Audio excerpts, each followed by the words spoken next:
Adolf Hitler is at the height of his power.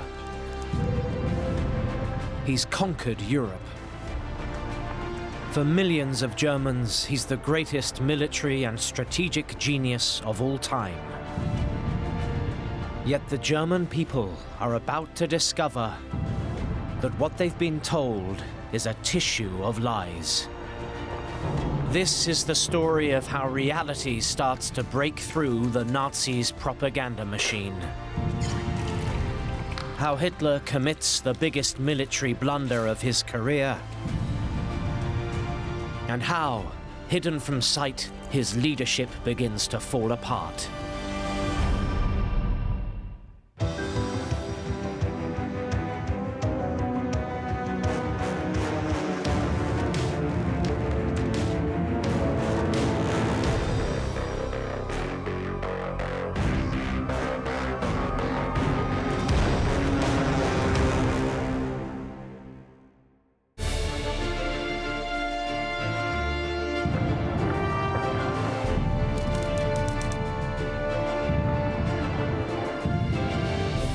Months after the start of the war, and Adolf Hitler appears to stride the world. He's restored Germany to greatness. His people, once fearful of war, are now reassured it will all be over very soon.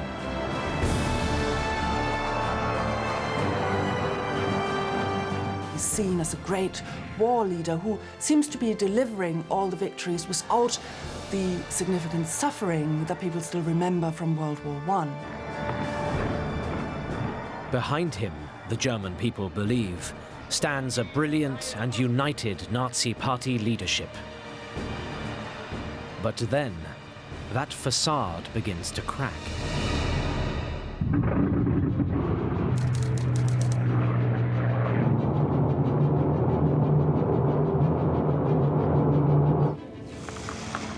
In the early summer of 1941, a lone German officer parachutes into a field in southern Scotland. He's quickly picked up by an amazed Home Guard and taken to London to be interrogated. At first, nobody believes his story. But then a remarkable tale emerges. The lone parachutist is none other than the Deputy Führer and Hitler's oldest associate, Rudolf Hess.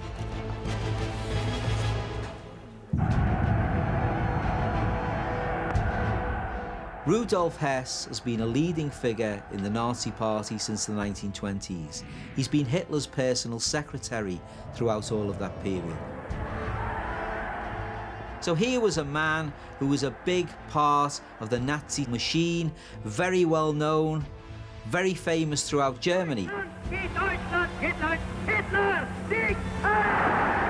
The puzzle: what's he doing alone in Britain?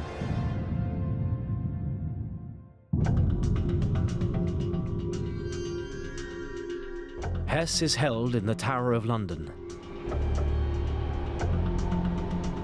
As the interrogation continues, he tells British agents he's come on a secret, one-man mission to negotiate peace with Britain.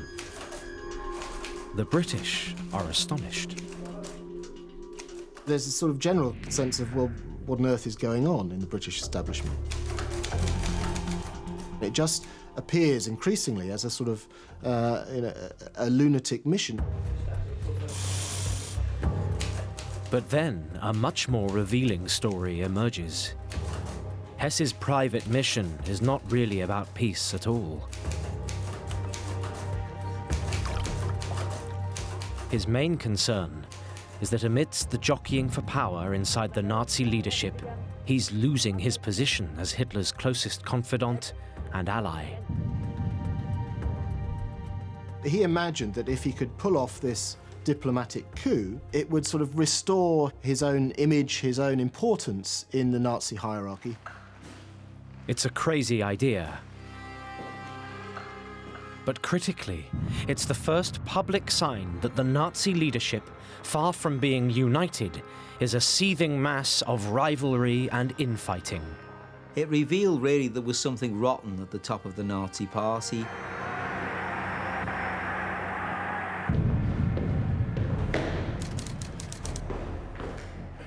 In Germany, Hitler learns of the secret mission in a letter left behind by Hess.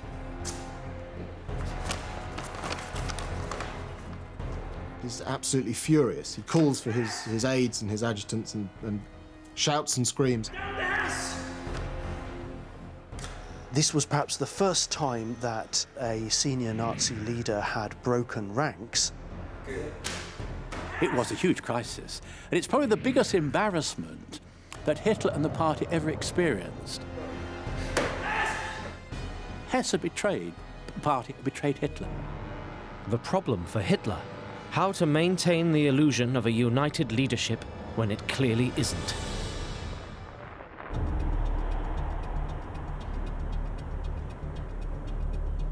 The task of spinning the story to the German public falls to Joseph Goebbels, Hitler's propaganda minister. Goebbels is one of Hitler's most trusted and able cronies. If there's a problem, Goebbels will be very good at fixing it. If there's a problem, Goebbels will be very good at representing it. If there's a problem, Goebbels will be the man to go to. Since the outbreak of war, from his propaganda ministry in Berlin, Goebbels has exercised total control over the German media.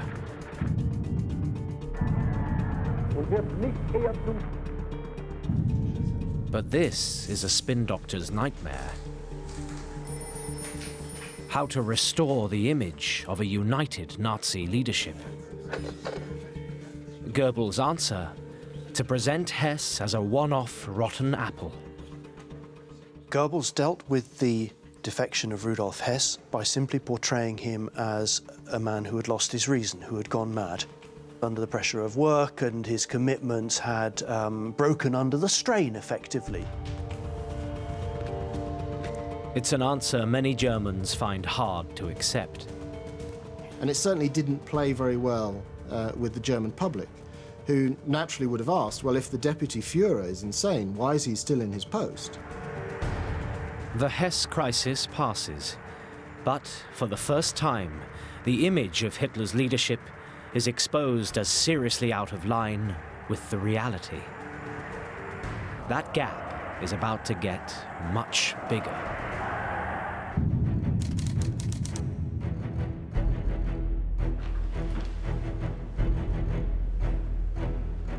In the summer of 1941, Hitler does what he's always promised.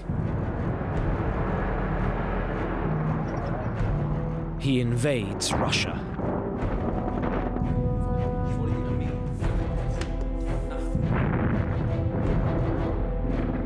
It's something he's vowed to do since the early days of the Munich beer halls. For the German Führer, it's the final showdown with his biggest enemy, communism. It was us or them. Either Nazism conquered Soviet Bolshevism, or sooner or later, Stalin and the Soviet Union would conquer and exterminate the Germans.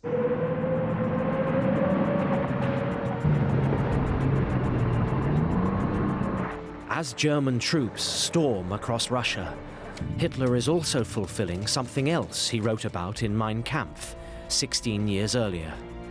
He's winning Lebensraum, conquering territories occupied by what the Nazis regard as inferior races, so that the German people should have extra living space.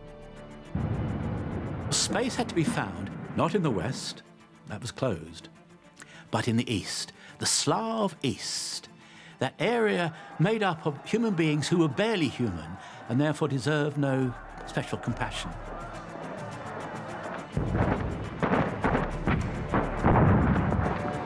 The German troops advance further and faster through the Soviet Union than anybody imagines possible. Within weeks, they penetrate hundreds of miles into Soviet territory. The Red Army crumbles. They take over 1.5 million Soviet prisoners of war. It looks like Hitler is going to win the war. Operation Barbarossa, as it's known, seems to be an extraordinary success.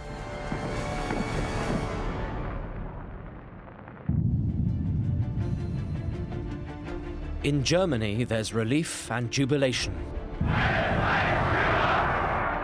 Hitler's position as a great leader, briefly undermined by the Hess affair, is restored. To the German people, it looks as though the Führer is delivering the short war he's always promised. Communism will be defeated in weeks. And in the autumn of 1941, Hitler gives a speech. He says Russia is destroyed and it will never rise again. He thinks he's won the war.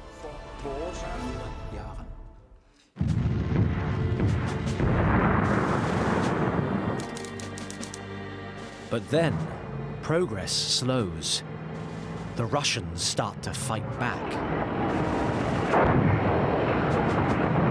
The Soviet Union calls on its vast reserves of people, many millions more than the Germans. In private, Germany's generals start to worry about the scale of the task in front of them. There were stories of generals saying, "Christ, isn't this country big?" in German.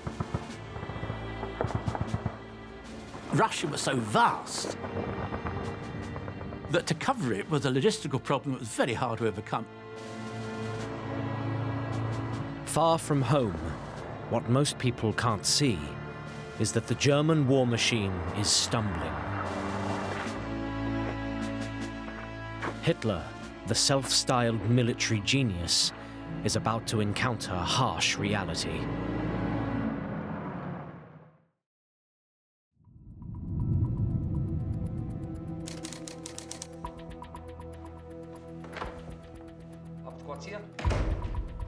At the German High Command, Hitler's generals plan their next move in the war against the Soviet Union. Many are now seriously alarmed by the task in front of them. But Hitler won't listen.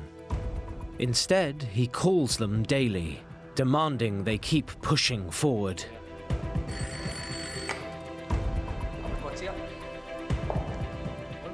Hitler never let his generals relax. He called them and he would go through some of their timetabling and say, "Go faster," which is a fine thing to say. But you can't make tanks and lorries and personnel move at a speed other than what is allowed by the logistics of it. Hitler's generals do what they can. But then something happens over which they have no control.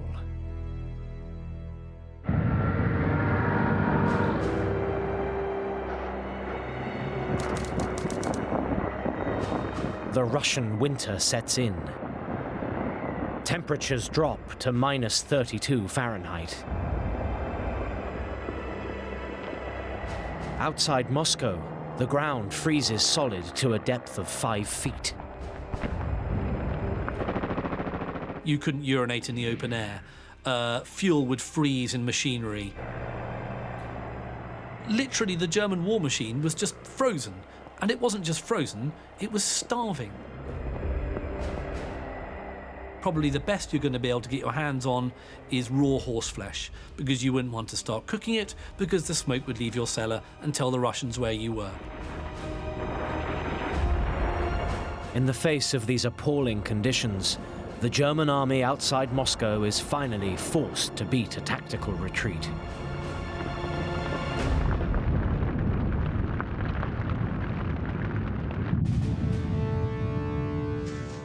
For Hitler, it's a serious setback.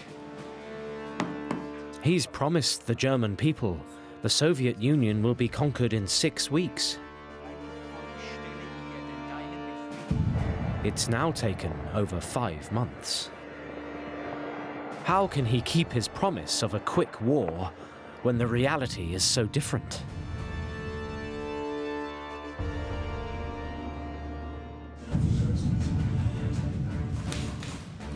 Once again, Joseph Goebbels' propaganda machine rolls into action.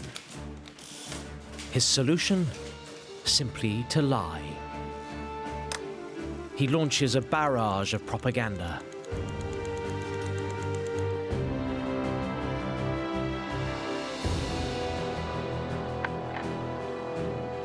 Newsreels show German soldiers enjoying the snow and routing a Russian rabble.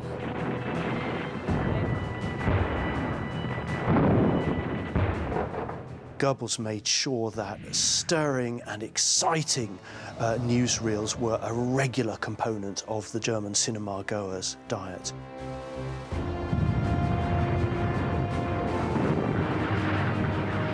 He had propaganda companies in action, literally, with the frontline troops.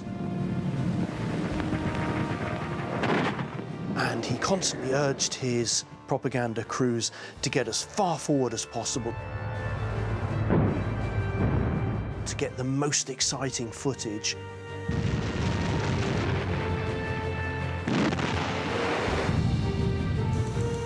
Hitler, far from misjudging the war with the Soviet Union, is presented as a great military and strategic genius.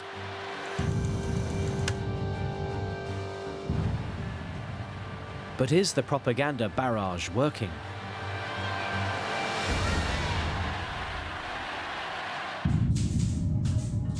Goebbels has a well-developed system for finding out. He sends out spies to eavesdrop and record conversations. The news is all positive. There was a cinema in every German town, even in very small towns. And we know from internal opinion reports within Germany that the population responded with enormous enthusiasm to these propaganda newsreels.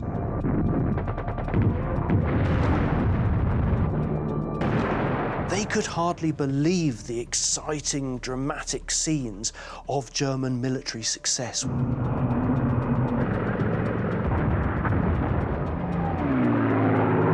Goebbels was a lover of movies and took part very much in casting a lot of films, and Hitler was a big movie buff as well. So they very much felt that cinema was a great way of connecting with the German people. Goebbels has excelled himself. It's a brilliant propaganda campaign. But then there's a new and totally unexpected development.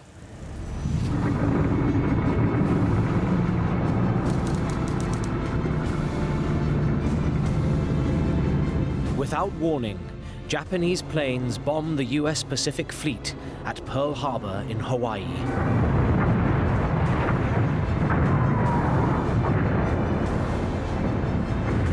The following day, the US declares war on Japan. Since the unprovoked and dastardly attack, a state of war has existed between the United States and the Japanese Empire.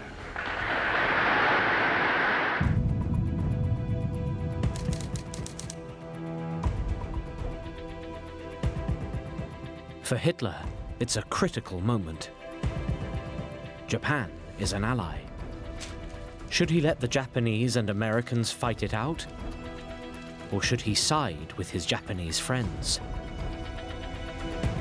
It's a momentous decision, yet Hitler ponders it alone.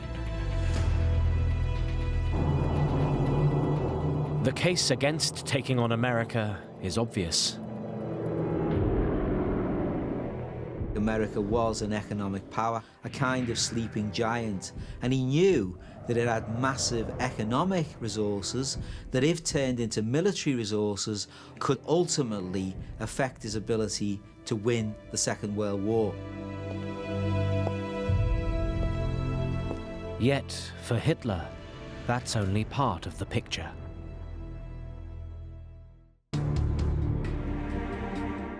As he turns the situation over in his mind, The case for supporting Japan is also strong. The two countries have an understanding to back one another. There's a good chance Japanese forces will tie down America in the Pacific and prevent her supporting Britain on the Western Front.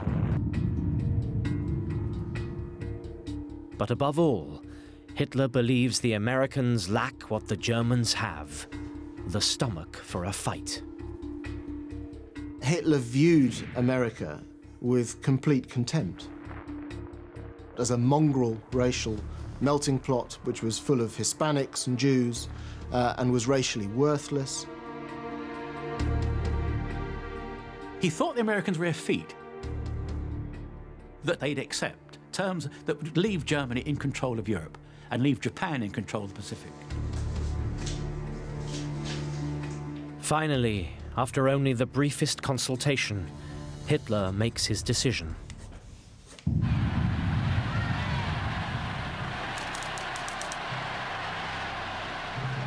Four days after the attack on Pearl Harbor, he addresses the German parliament.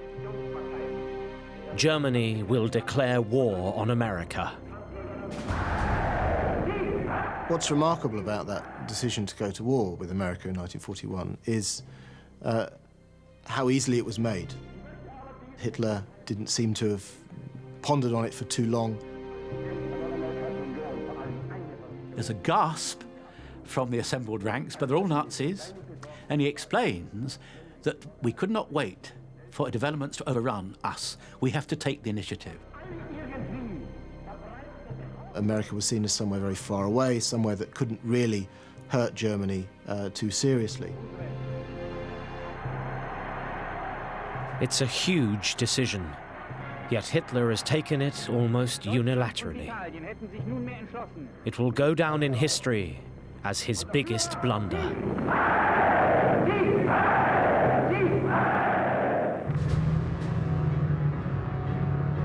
German forces, already bogged down in Russia, now face the most powerful country in the world. Germany is about to be hit by a series of ferocious hammer blows that will shatter Hitler's image as a great war leader and transform the war.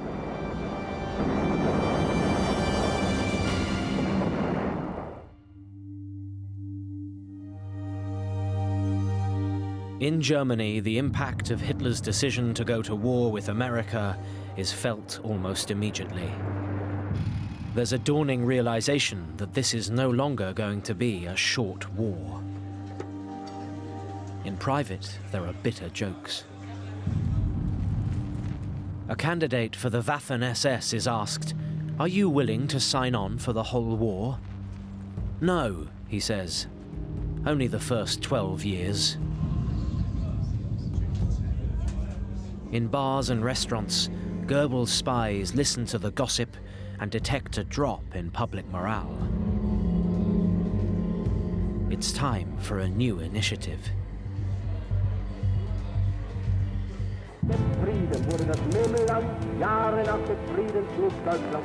In early December, in a speech to Nazi Party regional officials, Hitler makes a new promise. He sees himself as the great military leader. This is the remarkable thing about the Führer, that it's not just a domestic leader. He is the great Napoleon. He's Frederick the Great. He's Caesar. Hitler argues that victory is at hand. It will still be a short war, and it will be followed by a glorious future in which Germany will grow rich on the land and labor of the occupied territories of the East. He wants to be seen as the man who knows what best serves German interests militarily. And at first, it looks as though Hitler's prediction is coming true.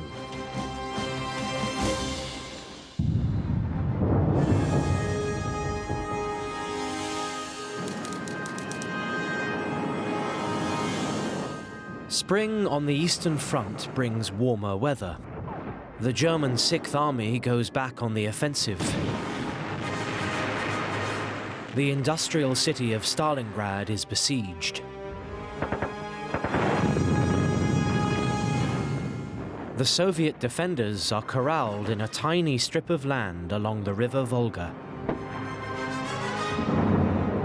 Tens of thousands face a brutal death. Stalingrad is the most brutal type of fighting. No one would be the same after Stalingrad. Urban warfare is uniquely messy, and Stalingrad was a uniquely messy form of that type of warfare.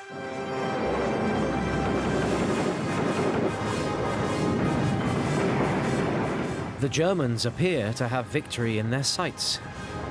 But then, the battle changes.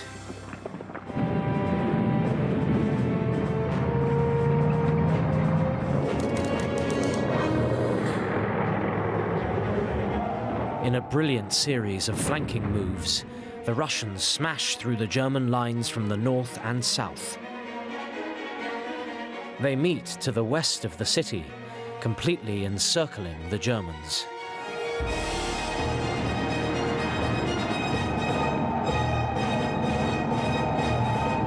Suddenly, the tables are reversed. Around 250,000 German troops are cut off from their supply lines.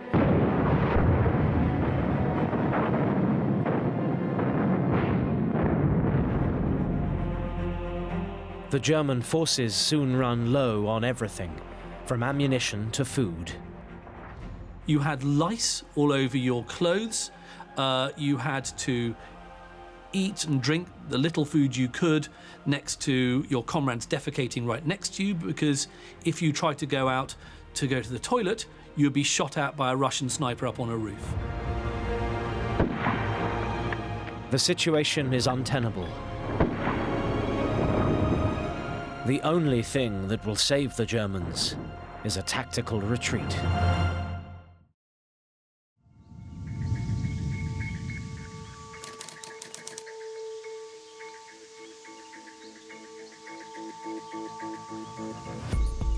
Hitler, by now, has moved his headquarters to a huge complex of bunkers in eastern Poland. The Wolf's Lair, as it's known, is Hitler's new base, over 400 miles from the military command in Berlin. Here, far from the sight of the German people, Hitler holds a crisis meeting. Most of his senior military leaders call for a strategic withdrawal.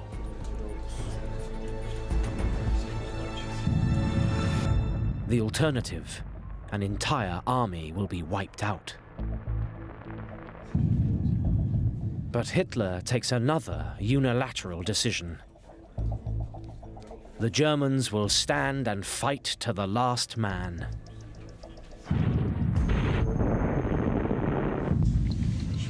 The Führer wouldn't sanction retreat. Good Nazis, the Wehrmacht doesn't retreat. It wins by going forward.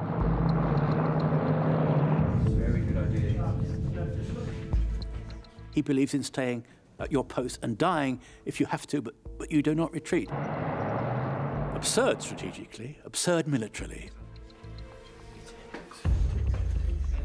To Hitler's generals, this can only spell disaster. But one man sees an opportunity.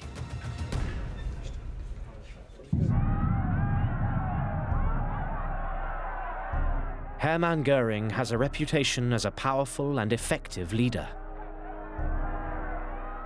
Hermann Göring had been an able and brave First World War soldier pilot.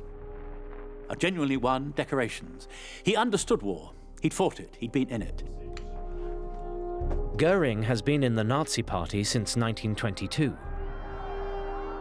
He had turned the brown shirts from a rabble into a formidable fighting force. And he'd been injured in Hitler's 1923 beer hall putsch. As head of the Luftwaffe and Hitler's anointed successor, he occupies imposing offices in the center of Berlin, not far from Hitler's headquarters. Hitler had great faith, justifiable faith, in Göring. His policies, his strategies seemed to be working. Build up the Luftwaffe into a mighty force, which would provide the means of blitzkrieg and would provide the means of attacking enemies. His air force had proved decisive in the conquest of much of Europe. He proved a very able commander indeed, one of the greatest, one would say, of the Second World War. He's a man Hitler has learnt to respect.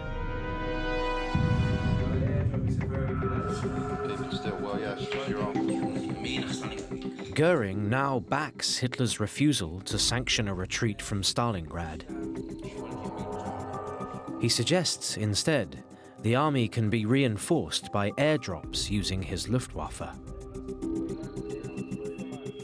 Hitler enthusiastically embraces the idea. Yet Goering is not the man he once was, nor is his judgment.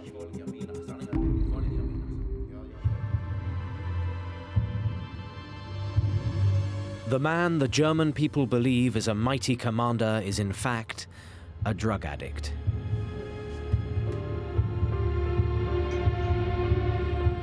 He's now heavily dependent on morphine. It's changed his behavior and clouded his mind. Hermann Goering, in his early career, had been an intelligent and very capable man, had drifted into indolence and apathy. He's also developed an all-consuming new interest.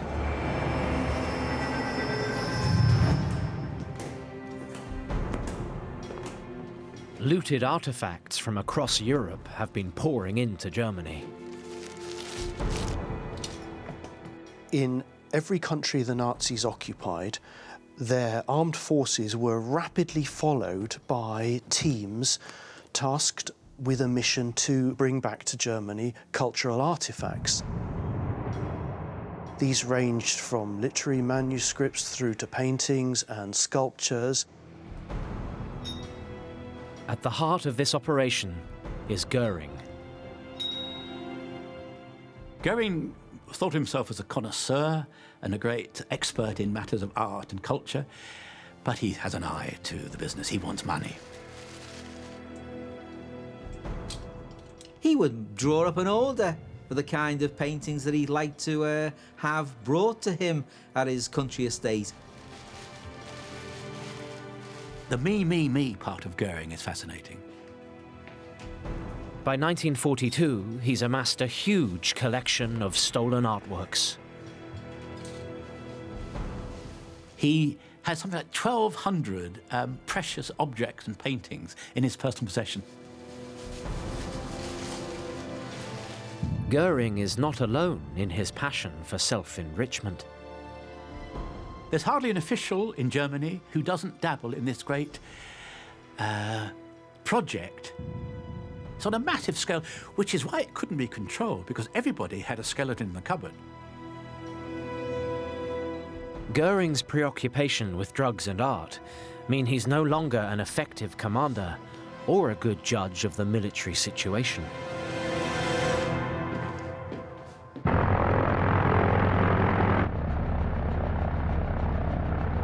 His relief of Stalingrad is a disaster.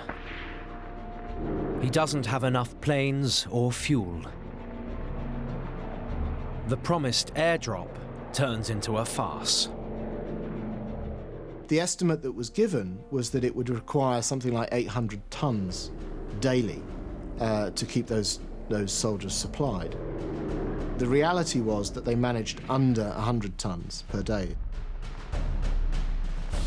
A soldier writes home, "We live on one piece of bread between 8 and a taste of warm water."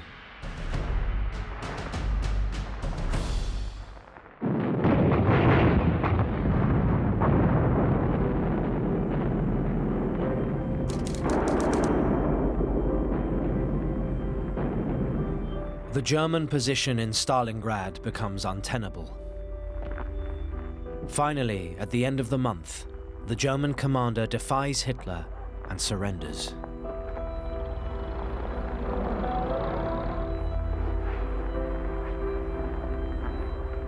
Nearly 100,000 German soldiers are taken prisoner, including 24 generals.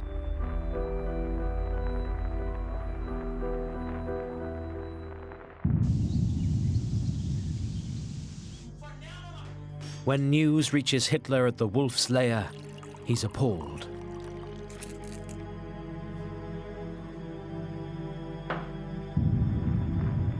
It's a catastrophe so large, it will be impossible to hide from the German people.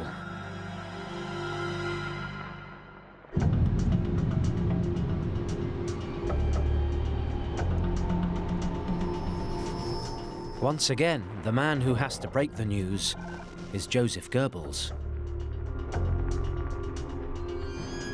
He realizes this is going to require a new message.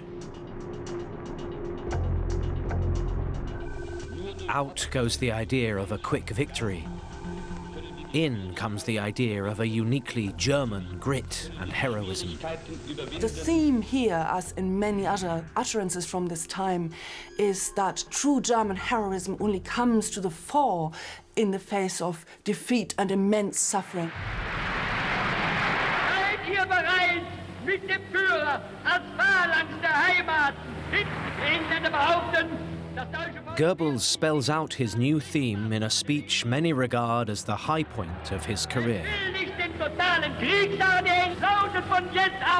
Underneath a big banner saying "Total War, Shortest War," Goebbels talks to an audience of 14,000 cheering and admiring fans.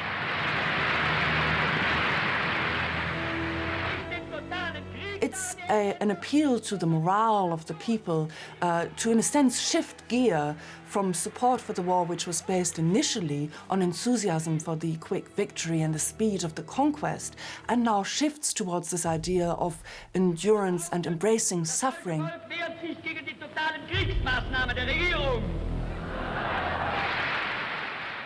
And towards the end of the speech, he perorates on these 10 rhetorical questions that demand ever-increasingly loud yeses from the audience. Do you want a total war? And they all shout, yes! He then says, do you want a total war that's even more radical and brutal than you can possibly think of? And they go, yes, of course we do.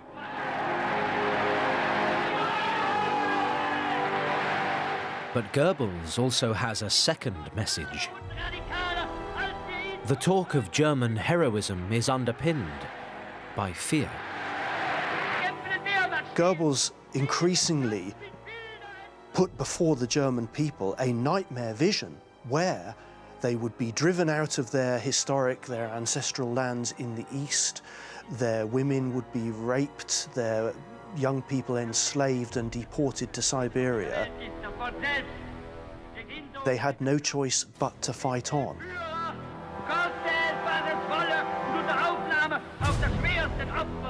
It's a message most Germans are willing to go along with. But now, for the first time, there's also open opposition.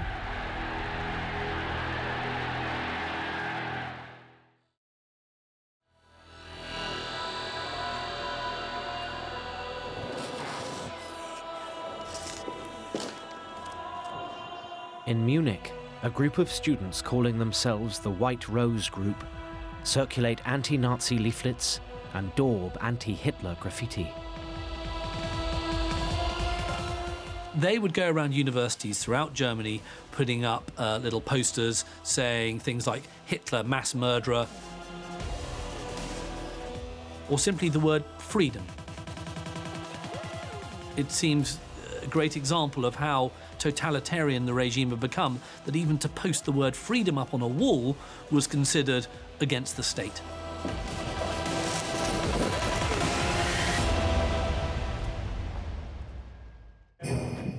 The opposition is quickly snuffed out. But the German people are about to face another hammer blow.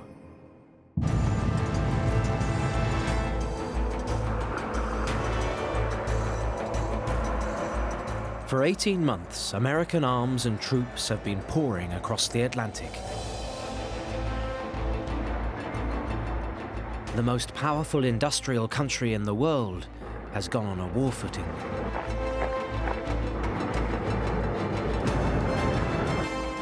What America can do is to turn its factories into places that can produce aeroplanes and tanks very, very swiftly. Aircraft production soars. Car factories roll out thousands of tanks. Typewriter factories convert to machine gun production. And the result is predictable. It's absolutely catastrophic for the Germans.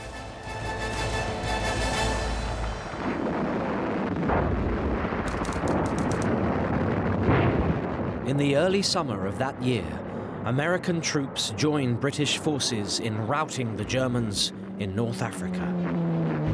A month later, the Western Allies cross the Mediterranean and invade Italy. And that is a shock to many German military who see that this is where the war against the USA is now turning against German interests. The Americans, once dismissed by Hitler as a feat, are attacking his soft underbelly. Within weeks, the Italian fascist leader Benito Mussolini is overthrown in a popular uprising. Germany loses its most important European ally. Italy's new leaders talk of surrender. Now, at last, the full folly of Hitler's declaration of war on America is apparent.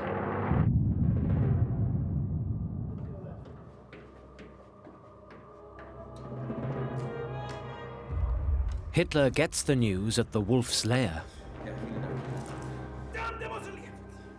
He's horrified.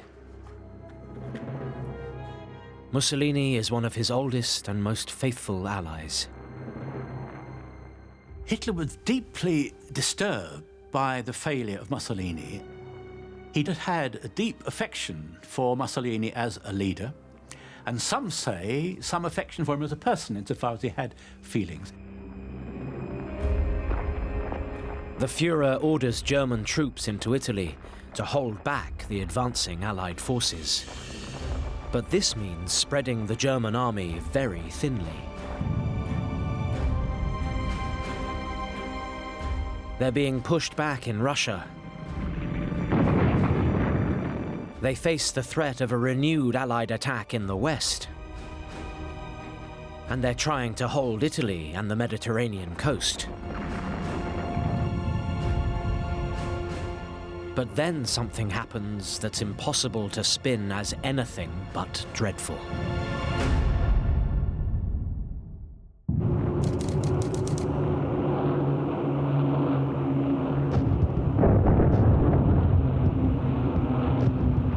Over the skies of Germany, Allied aircraft bomb the country's cities day and night. The bombing of Germany became far more serious in early 1943, and from then on to the end of the war, it became an ever-present, a nightly horror for German cities. In August that year, Hamburg, one of Germany's most important industrial cities, is devastated in a firestorm.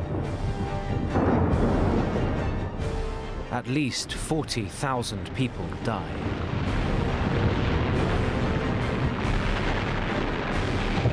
Hitler responds with a highly significant shift in domestic policy.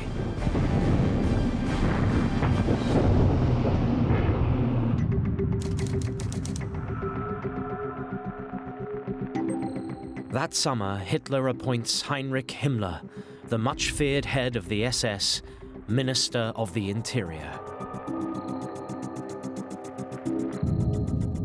Himmler is a fanatical Nazi, a man who likes to foster the image of a dashing fighter. He lives for the Führer, he lives for the greatness of the German cause, and everything subordinated to that.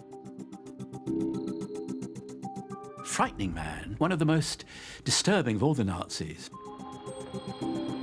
Himmler's appointment is a clear sign Hitler can no longer rely on the goodwill of his people.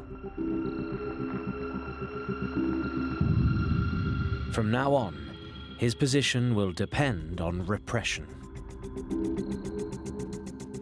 But even now, most Germans have no idea just how awful their situation really is. Hidden from sight, the man they've put their faith in is in deep, personal trouble.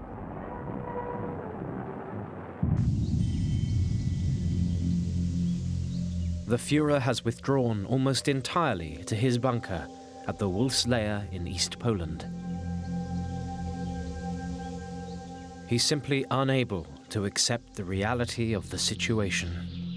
The German people start to realise that they haven't seen Hitler for a while.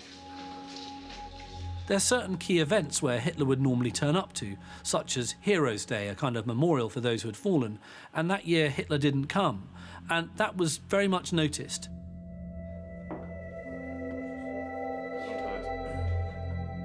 He sits there every evening having his dinner, surrounded by his secretaries increasingly, because he doesn't want to talk to his generals, because they'll only tell him bad news.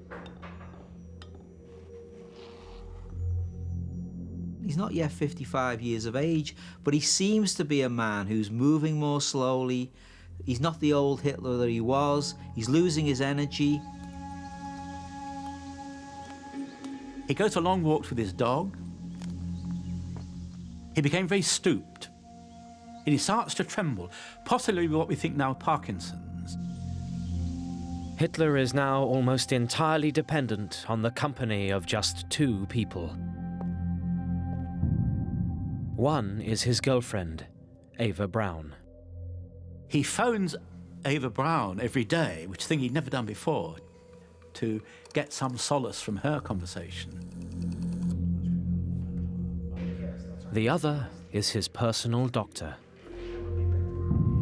Theodor Morell is administering large quantities of antidepressants and homegrown narcotics. Not only are the drugs themselves pretty potent and noxious, there's also an extraordinary amount of drugs. For example, we have here one testoviron. He was on Tempidorm, a barbiturate suppository. He was on Sympathol. He was on Quadranox, which is a sedative. He was on Orchicrin, Optolidon, which is a painkiller and analgesic. He was on something called Obstanol, which was to help with acute and chronic constipation. Yet the German public remain utterly oblivious of the fact that Hitler is a shadow of his former self. His position has always depended on success hiding the shocking reality of his regime. But now he's losing the war. The German people will inevitably start waking up to the truth. And some, at last, will fight back.